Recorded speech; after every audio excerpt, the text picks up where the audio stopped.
ઉપાધ્યક્ષ અને ગુજરાતના રાજ્યસભાના મહિલા સાંસદ સ્મૃતિ ઈરાની મારી સાથે છે. સ્મૃતિ ઈરાનીએ ખાસ કરીને કેન્દ્ર સરકારની આર્થિક નીતિ પર પ્રહાર કર્યા છે. ખાસ કરીને અત્યારે દેશની આર્થિક પરિસ્થિતિ કેવી છે?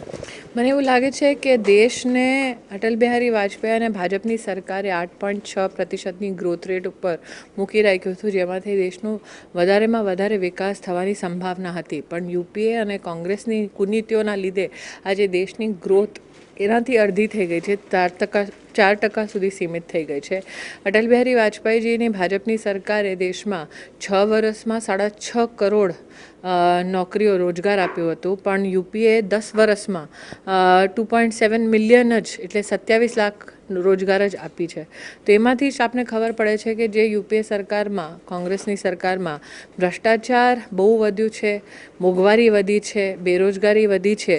હવે ભારતની જનતાએ નક્કી કર્યું છે કે આ કોંગ્રેસની યુપીએને સત્તામાંથી બહાર કાઢીશું અને નરેન્દ્ર મોદીને વડાપ્રધાન બનાવીશું. કયા કયા મુદ્દાઓને લઈને તમે જનતાની સમક્ષ રહેવાના છો? મોંઘવારી, ભ્રષ્ટાચાર, બેરોજગારી અને સુરક્ષા, મહિલાઓની, ભારતની આંતરિક સુરક્ષા, ભારત સાથે જે આંતરરાષ્ટ્રીય દેશોના જે રિલેશનશિપ્સ છે એ બધા અમારા મુખ્ય મુદ્દાઓ છે. કોંગ્રેસ કહે છે કે ભારતીય જનતા પાર્ટી કોંગ્રેસ યુક્ત ભાજપ બની ચૂક્યું છે. આપ શું કહેશો? મને એવું લાગે છે કે કોંગ્રેસને ભ્રમ છે કે કંઈ પણ વસ્તુ આજે કોંગ્રેસ યુક્ત છે.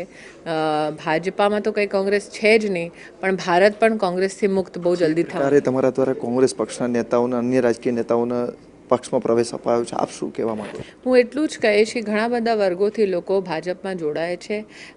લાસ્ટ વીક એક બહુ મોટા પત્રકાર MJ અકબર પણ ભારતીય જનતા પાર્ટીમાં જોડાયા.